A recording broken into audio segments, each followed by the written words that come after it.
Hello and welcome to Skeindeer Knits. My name is Ellie and I am a Norwegian living and knitting in London. And you can find me on Instagram as Skeindeer, and I'm Skeindeer Knits as a designer on Ravelry. And don't forget to check out my Ravelry group, Skeindeer Knits, which is the best place to take part in knit-alongs, giveaways and just getting help with patterns and just have a chat. And yes, hi. Wow, where do we begin this episode? There's so many things to catch up with. I think I'm going to try to be patient and wait with the personal stuff at the end for those of you who are regular viewers, so that those of you who are new viewers can get a sense of what this podcast is normally, which is where I sit and talk about knitting for about an hour when I have time to record, ideally weekly, but it's been a bit hard since lockdown, where you rarely have, as much time to yourself as before. So that's that. I am running a knit along, which is a Skeindeer Knits Garment KAL of 2021, and it's coming to an end at New Year's Eve, so I have started a thread on the Ravelry group. Apart from that, you can and have always been able to use the hashtag, so either of those are good. I highly suggest posting a photo in the Ravelry in the group if you're able to. So what's on the program today? Well, I have what we could possibly call a new pattern release, and what we can definitely call a new pattern release. And I have picked up an old whip that we're going to talk about, and made some purchases, and made one finished object that I didn't even show you last time. So there's quite a bit to get through. I have content. How about that? Yeah. First pattern, I think we're just going to get out of the way. It's one of the patterns in the Skeindeer's Matchy Matchy Accessory Club, which maybe isn't the best named club ever, but it is matchy matchy, so you know, I wasn't making that up. So let me do a quick recap of what we have in the club so far, and then we get to the new pattern. It's gonna be quick, we're fine. So I launched this club with this shawl. Do you remember this? It's been folded up quite a while now. This beauty was launched in the club, and I did say it's called the Matchy Matchy Club, but it's not matching this shawl. Although, I'm just going to wear it. How about that? I'm going to show you actually what I meant by it being sort of going with it. I love this shawl. Anyway, let's not toot our horn too much here. So this was the first mystery pattern that came out. This is the Endeløs KAL. Yes. I'm just going to leave it here. So it's very simple colour work in the round. I think KALs like these are the best place to start colour work knitting. It is harder to work small circumferences, and it's a lot of work to make bigger circumferences, although that is easier, and this is sort of the happy in-between option. Though having said that, I know so many people who did their first colour work doing one of my mitten patterns. That smaller circumference and arguably harder, but then at least they worked in their colour work skills as they were new into something that is a smaller circumference. So I guess whatever works for you. So that's one. And then I did, hair in my mouth, a hat pattern that very much matches, hence matchy matchy. And this sort of follows the same idea. I mean, it's different, you know, stitch count and gauge and stuff like that.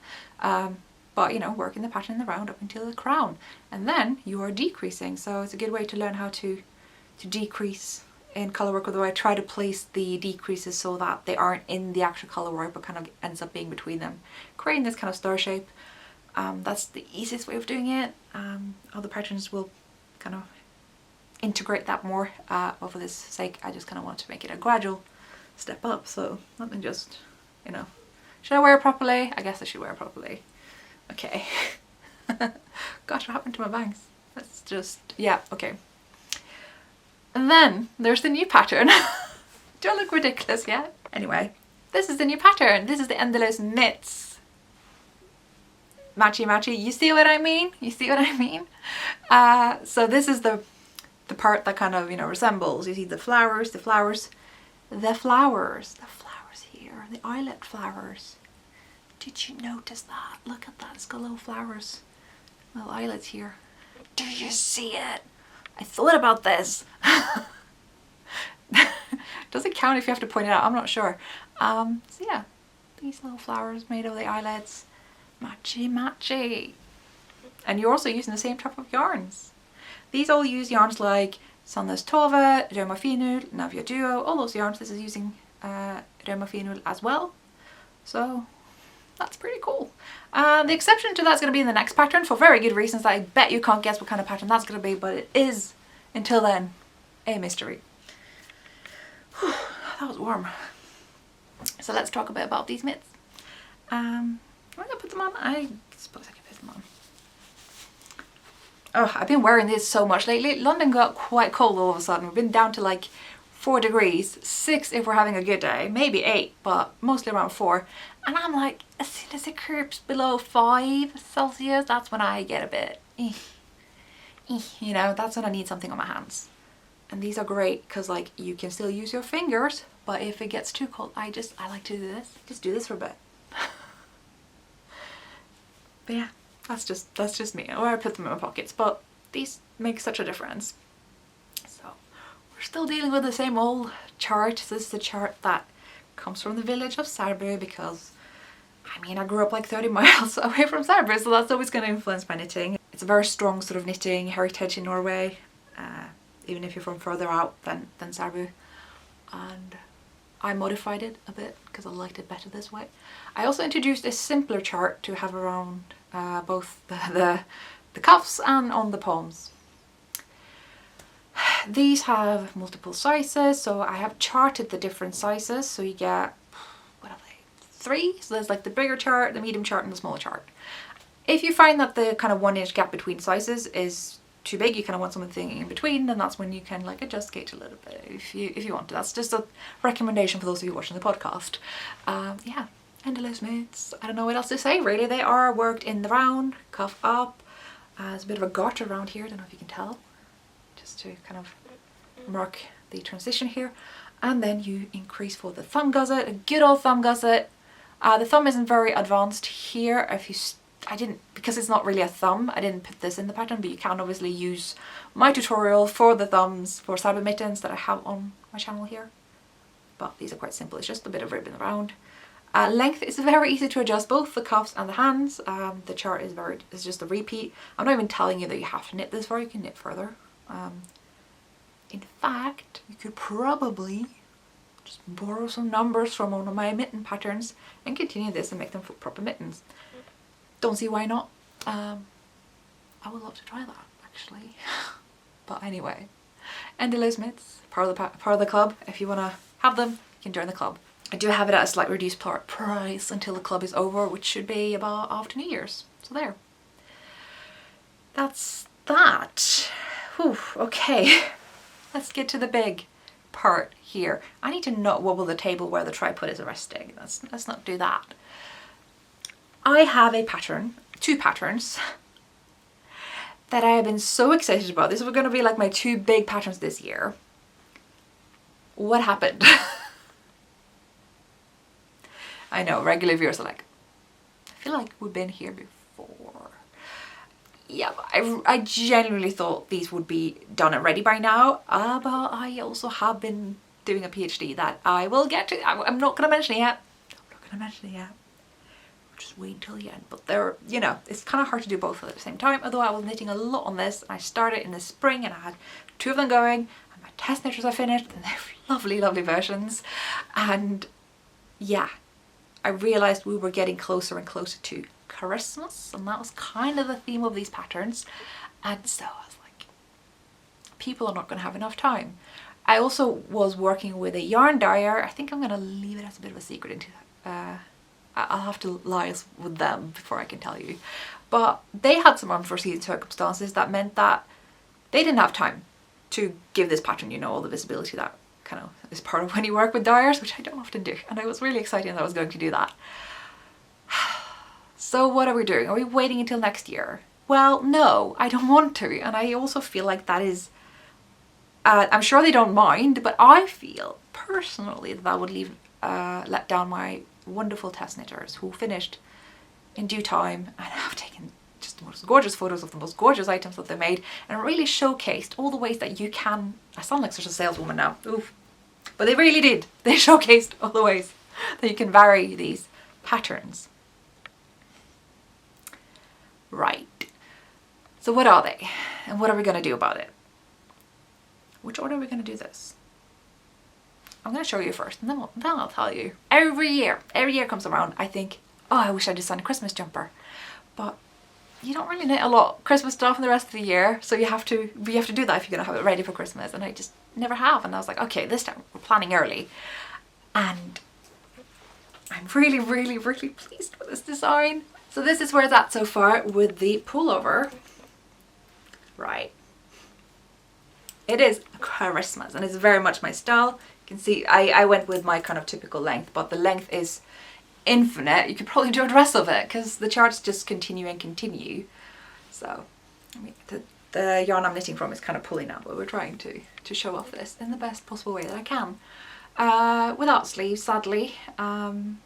It just was not doable with everything else that I had to do. So let's get a close-up of this sweater. Stop wobbling the table, I said. We first have a short row neckline so that it sits really well up around the neck. We want that, otherwise cold neck, kind of straggling in the front. We don't like that. It's always a thing I think yokes need to have, whether it's at the top or the bottom of the yoke, you need it. And then we have all these charts that are worked in the round, and here is a lot of options because it does not have to look like this. You can see I'm sticking kind of to the chart that is the default in the pattern because I kind of have to do that. I'm the designer. That has a so-called Norwegian star, although they're usually probably more Mediterranean. We got some Christmas trees, or just general pine trees. More variety of the star. Deer, we have some like floral things and deer heads. And we are starting the repeat of the pattern over again down here. Now, you don't have to do that because I included a lot of charts. I don't actually remember how many. Let's say maybe it was 4x4. I generally don't remember. Did I include 16 or 20? Something like that, maybe 20. So you can make this quite elegant and kind of vintagey or classic if you will, or you can make it really, really kitsch if you want to. So I've included charts of like snowmen and Christmas parcels and like all sorts of things that can really up the ugly Christmas sweater look if you want that, or you can just do this if you want that. Now I really also want to show my test knitters versions because I could possibly make all the versions that you could possibly make out of these patterns, and they have done yoke only, so you do stockinette for the rest, and some have kind of experimented with putting other things in the body and trying different charts, and it's so nice to see all the options. And there are some of these versions I'm like, ooh, I want to do that too. So I wouldn't look away from how I might do a third one. Yes, third one, because I'm already doing a second one. So I'm going to put this one away. I think we've seen it. She's here. I will get to the yarn in the end, and I will get to what we're actually doing with this pattern. I realize this one's also going to look a bit awkward because it's also on the needles, because I'm doing the button bands, because this is the cardigan version. Of course I had to do a cardigan version, so it's kind of bent. Maybe I'll just show you from the back. Just trust that it's a cardigan, okay? So this is the back. I've just literally just done the same. It's like the darker version. So if you do a lot of colour work, this is how it can look like with slightly less Christmas kind of colours. So I've used a very, very dark greyish blue, a very light greyish blue, or bluish grey arguably. I think this is discontinued PT2, so that leaves the yarn choices very optional, from high-end dyers to kind of everyday Norwegian yarns. It's made for sport weight to fingering weight. It's my usual 24 stitch sort of favourite type construction. It is of course a top-down yoke, if I didn't mention that. As ever, they end up being separate cardigans and pullovers because the write-up is just so different. When you do a pullover, you usually start about like on the side here, so that you can like hide the transition in the colour work rows on the place that people aren't going to be looking too much, right? It's kind of the crease of your arm in the back is just like, you know, it's hidden. And that means that they're kind of on the side of the short row, so the short row centre is going to be like in the middle back, of course. You do a cardigan, you want to start here, right, each side of the button band, and that just skews all the numbers and just makes it quite different. Not only that, but there were so many versions you could do of these that you do not have to do what I did and make the cardigan and the pullover roughly the same sort of combination. Whoa, I'm just getting blinded by the sun that's reflecting on a building. It's like half a kilometre away. Ouch. So what are we going to do about this? I think it would be best and give these patterns the most justice by publishing them properly next year. And I want to give you lots of time to do this. So I was thinking October. Then you have October, November, and the Christmas knitting mojo of December to do that. So that seems fair. Then I'm going to have good photos. And then why am I showing them to you now? Am I just being an awful tease? I mean, yes, in part because I don't want to let down my test knitters, but also because, quite frankly, I was really excited about this release and I wanted to release it this year. I don't want to wait until next year. And so I want to do a knit along where you can get this pattern early. I want to make it available for purchase now and just have it available until New Year's. I'm still figuring out the kind of administrative sides of doing that. If I can deactivate the patterns after Christmas and it's like it was never there until October. So those of you who get it now will get it early and you can knit on it whilst it's Christmas or whatever you do this time of year. And I don't know about you, but that's when I feel like I really want to be knitting it. If I was starting early like I did this year, I don't finish in time, clearly. And I don't think I'm the only one who's like that. We just want to do it now when you're feeling it, you know, you don't want to do it in May. So I thought we'd do a knit along. We're just going to do another one and we're going to start it now. I'll have to figure out if I'm going to do a like starting price, like a draw for people who are starting now. But I don't want to have a finishing one now because I don't want to make anyone finish this whole thing like in time. So we can hibernate it after Christmas, or you can carry on throughout the year depending on how fast and slow you knit, and we'll pick up again in October, November, December. And I think that fits more of our knitting styles because we're doing it now, we're doing it together.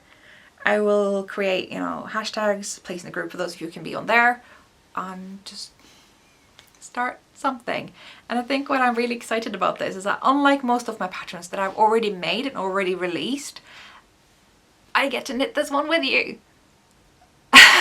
Which is like, how often can I say that? When life gives you lemons, you make lemonade or something like that. I really like this idea. I asked a lot of you guys on the Instagram lives how you felt and you were all really into this. And some of you suggested this even before I got to the point, and so I was like, okay, I like how you think. I think this is good. Every year a lot of people ask me if I'm going to do another mystery mitten for Advent, which I have done every year since 2017.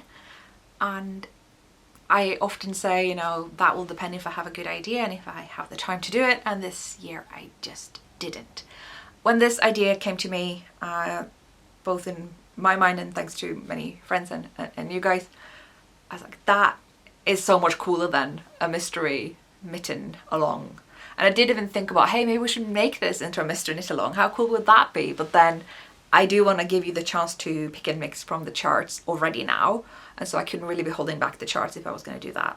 So they will be published in full, but it's just going to be my progress photos, the test knitters photos, and we're all kind of working on this together. Another thing I really like about this is for those of us who like to take, you know, kind of aesthetic photos of our knitwear in the end, we actually have the chance to do that because we're going to have the decorations around. So like, that's cool.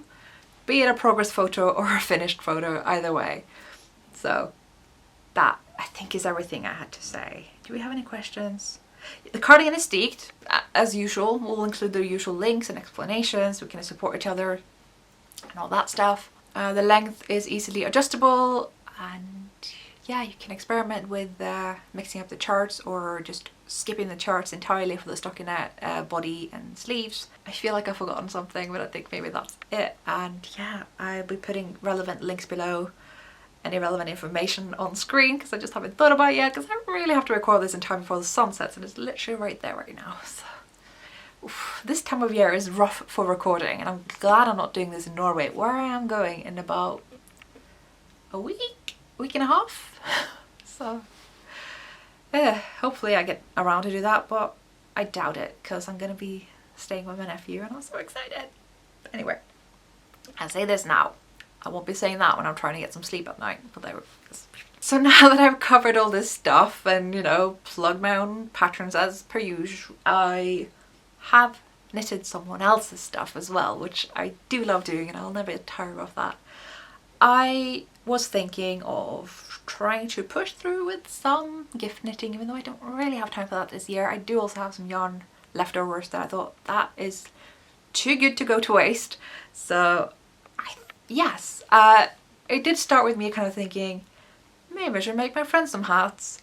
What are the cool hats this year? Like last year, everyone was wearing these like bright orange hats. You know, the foldable, you know the ones I mean. Everyone was wearing it. I was like, what is this conspiracy?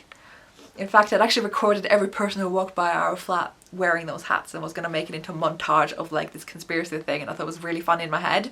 So I have all this material, but I never did it in the end. But to me it was pretty fun. Yeah, so I've done a hat.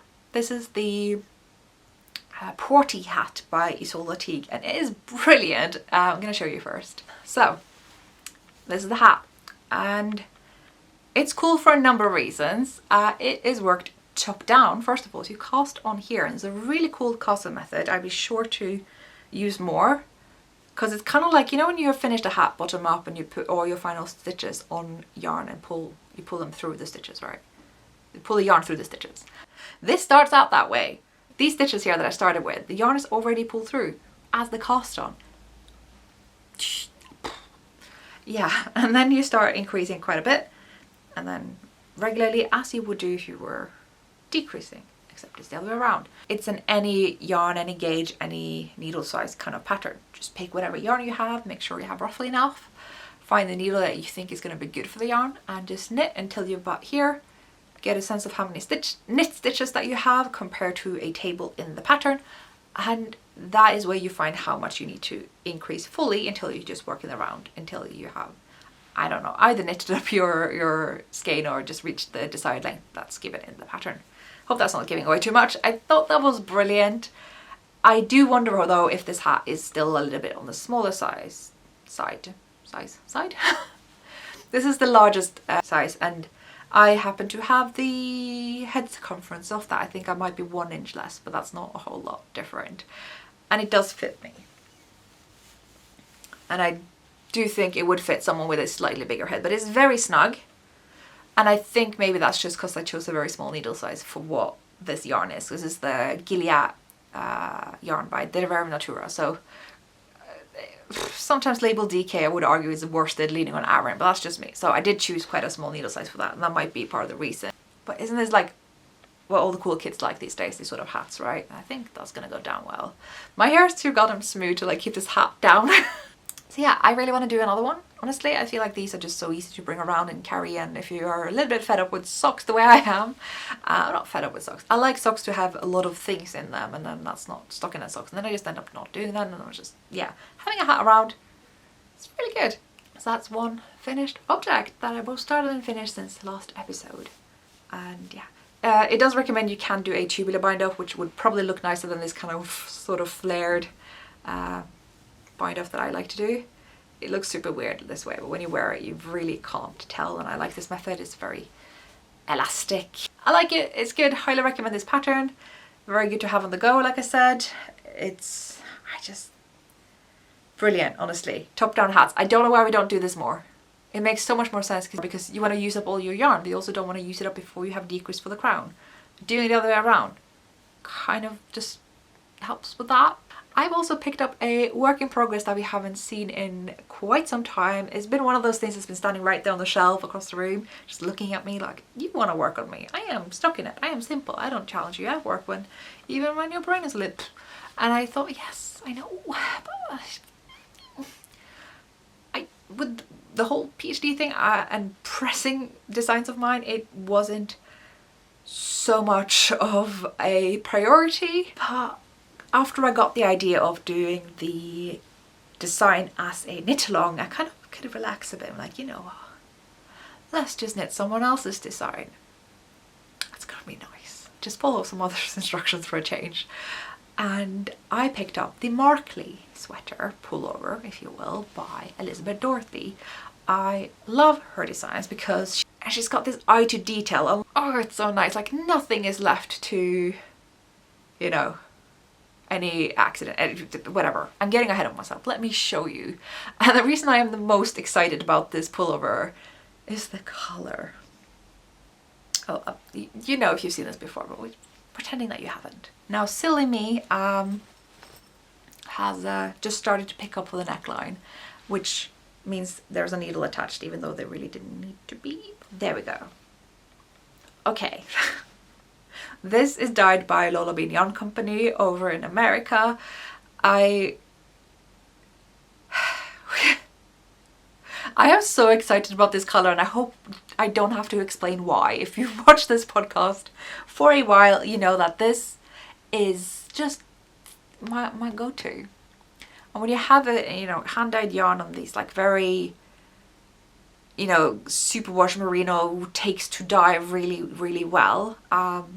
People always think I hate superwash merino. I strongly prefer non-superwash of the type she breeds, but it's, you can't, the way that superwash merino takes to dye, and also just how lovely it is to knit, is really just smooth and easy on your hands and all that stuff like that. I'll give it to superwash merino. And yeah, so here she is. This is the Markley. I have of course been alternating yarns because I am a good knitter sometimes. Not always, but this time I was. It almost feels like I wouldn't really need to. This yarn is very kind of evenly dyed in speckles. I mean, we know Adele is like queen of speckles. But still, it's, you know, if there is a difference between two skeins, you really do see it when you don't alternate. So just doing that in general really helps. I am a bit worried that the sleeves might be too short, but again, Elizabeth Dorothy does not leave anything to, you know, she has done like short row shapings, even though this is a drop shoulder that they don't typically have that. There's a little bit of short rows, just a tiny bit. So you get different length, but when it hangs on your body, they should sort of meet your wrist at the same time. I'm not making this making sense. Nothing makes sense the way we talk now. So I haven't tried this on yet. We will find out. If it isn't the right length, I guess I can just undo the cuff and do the rib longer or something. We'll figure it out. We'll get to it when we get to it. But I imagine this is probably a good length, you know, with the extra drop of the shoulders. This sleeve was probably what made this pattern go a bit on pause for me. I was really powering through this, I think in the spring, or maybe it was the winter, early this year. Something like that. And so I feel ready to tackle the other sleeve now. Just not yet. So I'm doing the neckline first. Just want to make sure I have enough yarn for those things. So that's my priority in case I run out. You never know. So I'm going to do the neckline. So now I know that it's going to, like, how it's going to sit. I could potentially try it on. Then I'm going to do the other sleeve, and whatever I have left is just going to be the rest of the body.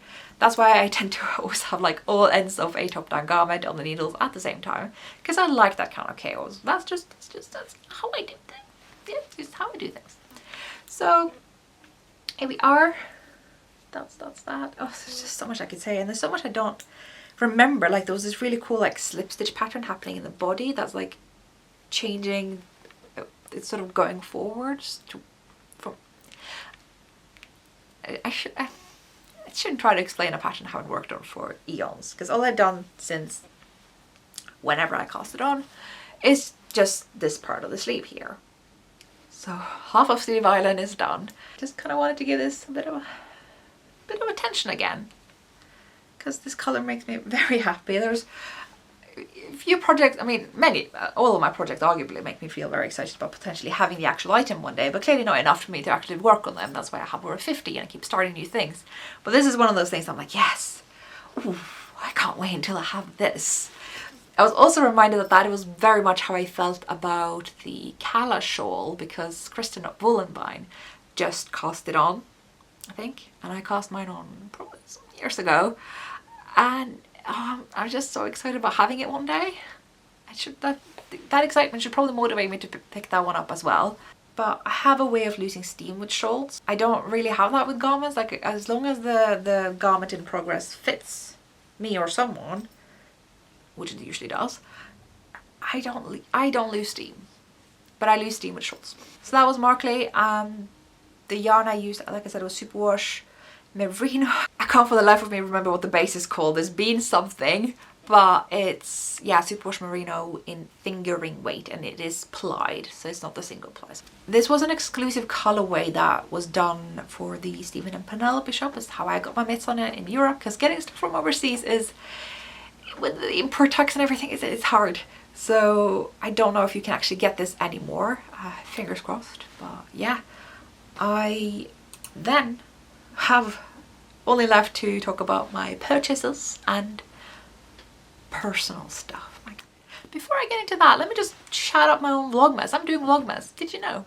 I'm doing Vlogmas. I've been doing it every year since, again, I think 2017. It's basically where you make a short video every day in the lead up to Christmas and Advent.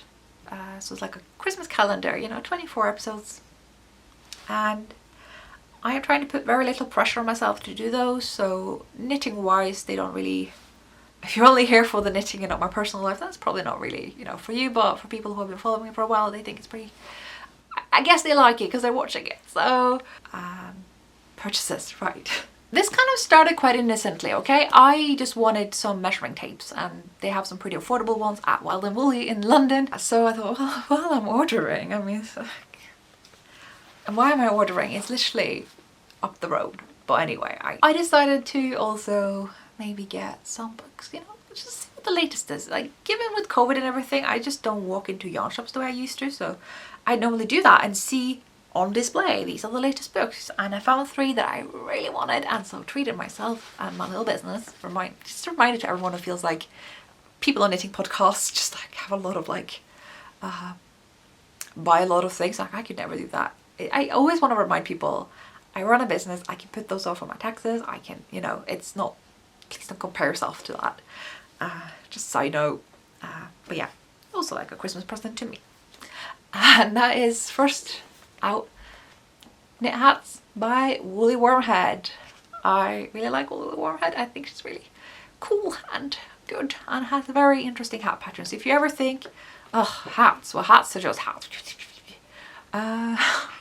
prepare for a just mind-blowing hat knitting experience. That's all I can say. And I didn't really believe people when they, like, I mean, I believe people. I was like, I couldn't quite understand what people meant when they said that before I tried her hat patterns. Because, like, well, it's a hat. Like, what? It's like they're engineered. I don't really know how to put it. It's probably all I'm going to show you. You see just how different they all are, and these are not your usual from hem to crown stockinette hats at all. I can't even imagine how she does these. So I wanted to get a bit of a collection of these and can highly recommend. But yeah, I'm always here for designers that kind of just are still able to make me go, whoa, how, ooh. The next is Worsted by Aimée of Labby and Aimée. I don't actually know why it's called worsted, if all the patterns are worsted weight. I honestly don't know a whole lot about this yet. I flicked through it. It is just beautiful. This is again one of those publications with Lane magazine, so you know the whole presentation and everything is quite beautiful. So just to show you a random example of a pattern. Nancy Marchand's KAL poncho. Yep, there we are. Sylvia Watts Cherry's design. It's not very glossy pages, it's just my camera being like this today. But that's that. So there's a lot of lovely designs. I'm sure there's like a preview on her website, probably on Ravelry, Instagram, all those places. I just kind of wanted this in my collection. And am I collecting Lane books now? Is that because there's like a couple I don't have, but it kind of starts to feel like it. And for someone who doesn't have time to knit a whole lot of things, I should probably question that decision. But I wanted it, and it's yellow, so finally, if I see a source book, I buy it. That's just knitting design rule number 1. This is the Gansey Knitting Source Book by Di Gilpin. I really like Di Gilpin, so you know, twist my arm. And yeah, so it's the ultimate source book for Gansey knitting techniques and stitch patterns. If you're just a knitter who likes to knit from patterns, this is probably not for you. I kind of wish someone would have told me that when I started knitting, because I went straight for like stitch dictionaries and realized after I can't make anything out of these unless I know how to design, but I barely know how to knit. So like, what am I going to do with these? Of course now they're coming in handy, but I thought they were knitting books. So I thought, oh, I should buy those when I'm learning to knit. Maybe there are patterns in here. There are. I got ahead of myself, but usually these source books tend to have some patterns in the end just because, you know, it's nice. Like, it's got these socks, for instance. So yeah, this is the portion that's just all charts, and this is like the portion that's actual patterns. So yeah, that's just gonna go into my kind of resource pile. So now we're at the final personal bits. This is the part for anyone who is interested in more than just the knitting, which is my whole situation, the life, the story of Aimée of Skeindeer Knits. Let's start from the beginning of Skeindeer Knits. I started this podcast simply because I was watching podcasts and I love them, and I didn't really see anyone knit the sort of things that I knitted, which was colour work and commercial yarns and just kind of stuff that you see everywhere now. But I felt like that was a bit lacking in what I was watching. I'm sure they existed, I just wasn't, you know, it's not what I saw. And that was in 2016, and I was 26 years old, and I was 2 years into my PhD. At the time, nobody had really warned me about how there is a bit of a second year slump when you're doing a PhD. So in the first year, you're like, I'm gonna do this, I'm gonna get like the Nobel Prize or whatever. And you think, you know, you're gonna be so on top of things, and then you burn out because there's no structure, and like aiming for 100% is a sure way of getting burnout.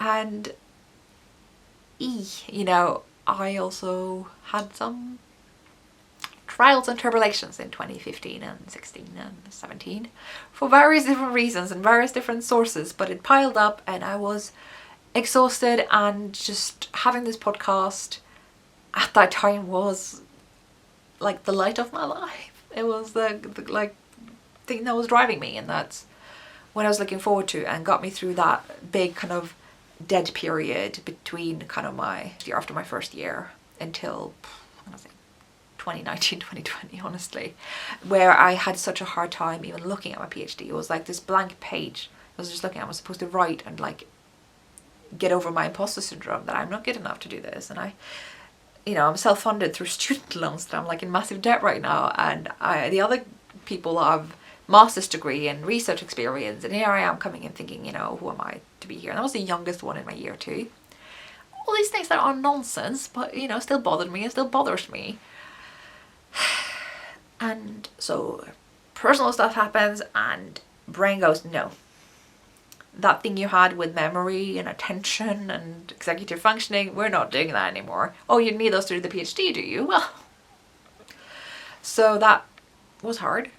And while I tried to really power through that in 2019, it really took lockdown for me to feel like I could properly do it. There were other causes as well that kind of loosened it up for me and made me sort of go, okay, and accept a lot of circumstantial stuff and just get to the writing and just write. And I wrote from about, say, January, February 2020 all the way till the end of 2020 when I submitted. And I defended my PhD in April, so that's when I announced I am doctor. But they like to do this in the UK where they go, yes, congrats, you are a doctor, provided you make these little fixes in your thesis that is like watching grass grow. It's incredibly dull. You have to like fix your little figures and captions and like, oh, there's a typo there, or maybe to clarify that, put in more signposting, even though it's all signposting. If you took out all the signposting, you'd probably fit this into a research paper. For context, my thesis is 81,000 words. That's about the length of your usual novel. And I guess a research paper is probably like 2,000 words or 1,000. So it's a lot of writing, and I don't even know how I managed to put all that in there. And so when they gave me the revisions, they're like, congrats, you passed, you're gonna get your PhD. And the revisions would probably not even take you 3 months, but we can give you 3 months, or if you prefer, you can get 6 months, because we don't know what's gonna happen. Everything is uncertain with the old Rona. So I said, yeah, I'll take 6. I think that's a good idea, because I knew I was going to go to Norway in the summer. Well, I hoped I was, and I did. And as I've become better at predicting, I got a little mini burnout. I just kind of went, okay, I can't touch my work, my PhD, even the knitting. You remember this. Didn't knit for a month or 2. So I got back to London in August, and I got back to knitting, and I got back to finally working on those revisions. But it was more like in the kind of last 1 to 2 months of the 6 months that I was given, which is enough time. But why on earth did I do this to myself? I was not holding it together in the end. I mean, I was like seeing double and just not sleeping well, and clearly not at my like full faculties, and that's what I get for putting things off. But am I gonna learn anything from this? No. If anything, all I've learned is that I can get away with it. Why is past Ellie so mean to future Ellie? That's what I want to know. Hi, so I was just sat here editing and realised that the last 8 minutes of my podcast recording from yesterday has no sound. So I'm having to quickly get ready, get my face on and record the last 8 minutes over again. And that's when they decide to turn on this like tree pulverizing machine as the sun is getting ever closer to ruining my entire shot. So where were we? Well, I was talking about how I was working on my thesis revision at the very last minute, and yeah, wasn't all there, quite stressed out, not sleeping well, all that stuff. And I handed it in at midnight on the day that it was due. And even just the next day I just felt so much better. But I expected this to take a while, not to find out the same following week that they'd approved my revisions, and I'm now a doctor. My PhD is reality. It's over, submitted, sent into the library, all that stuff. It's, yeah, so I got a lot of feelings about that to process. I mean, regrettably, I did the maths right after submitting and realized that I spent a quarter of my life on this stuff, and I barely remember what it was like to not constantly be thinking about my PhD and feeling guilty about doing literally anything else, because I was like 24 when I started. So I'm kind of having to find back to that, I think. And so as I was saying on Instagram and kind of tried to express in my last recording, I literally could not do this if I didn't have you guys to support Skeindeer Knits, and, you know, as my burnout and everything made it take twice as long. Yeah, thank you.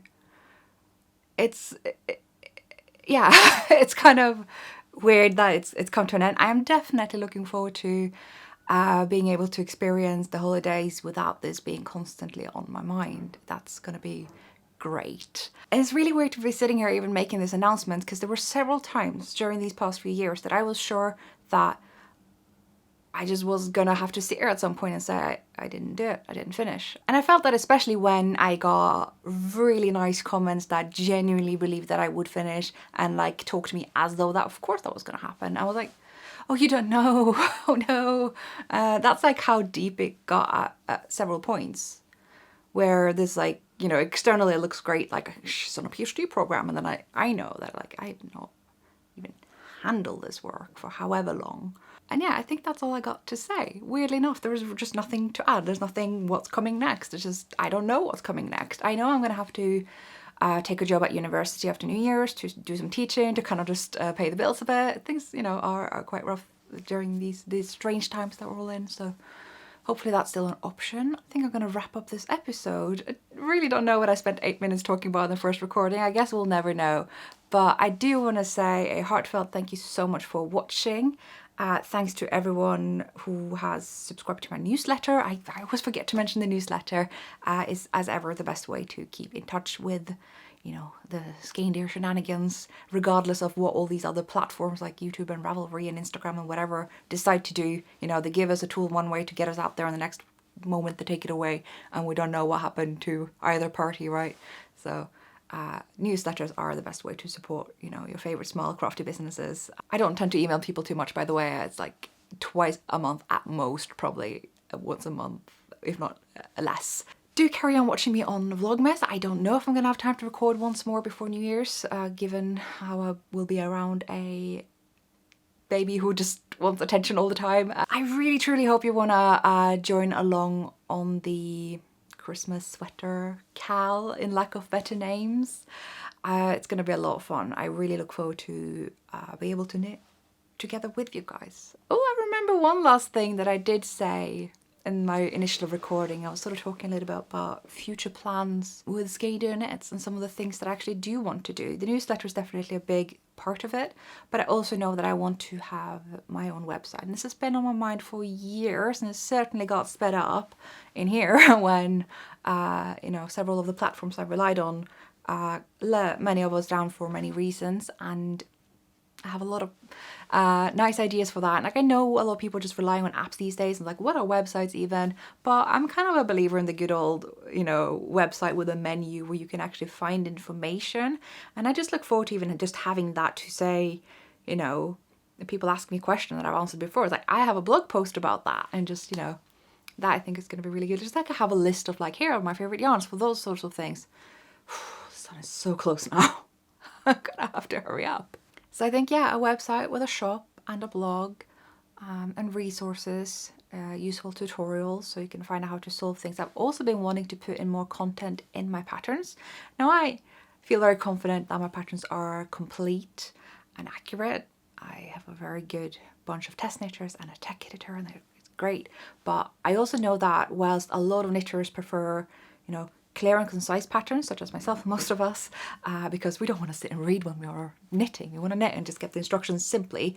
A lot of people like a lot more extensive support, which as one person I cannot give hands-on, but I thought what I could do is actually produce a kind of, I guess, bonus content for explaining things a bit more. I have a lot of thoughts about this. I'll get back to you about that. Obviously, I'm all ears.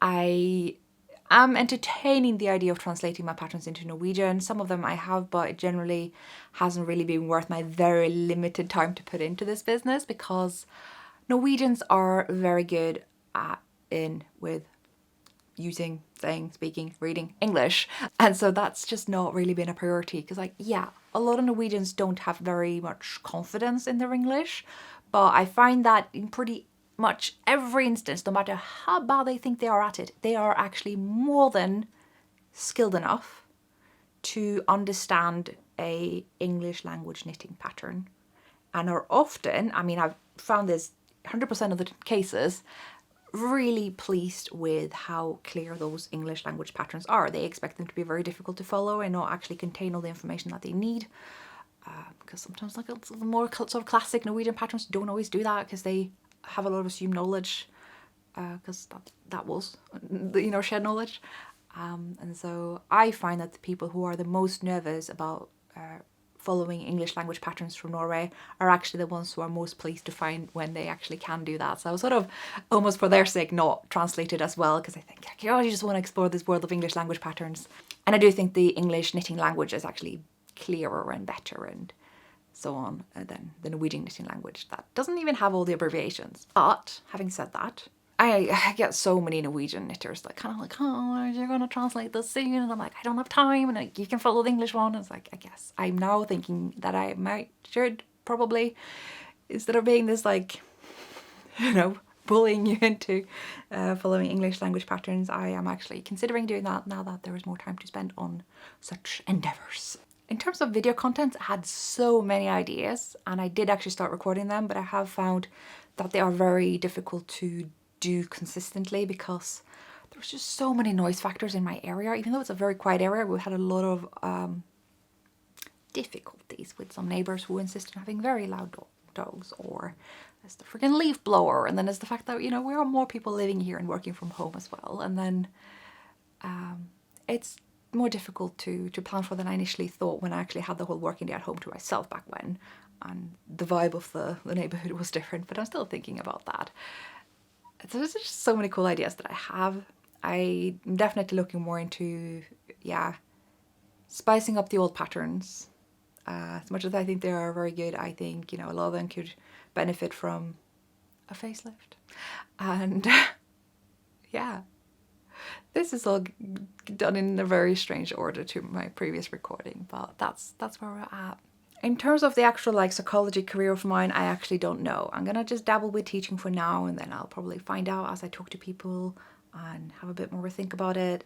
I do want to make it very clear that I am actually in no way, shape or form into clinical work. A lot of people assume that psychology is always clinical, and it's not. Clinical is just one very small part of psychology that is spanning every part of the human mind, the way biology can span every part of, you know, biology and not just medicine, right? So it's quite frustrating when people always assume that I'm into mental health, which I don't do. I'm in cognitive psychology, which is sort of the umbrella psychology of how we study the mind. Right, they switched on the tree pulverizing machine again, so I think I'm gonna wrap this up now. I was gonna just say that I am actually thinking about maybe heading in a more clinical route, even though that is not my background. That was just that. And so yeah, all I want to say in the end is thank you so much for watching this episode and for all these years and the years to come. And I hope I'll see you next time. Bye.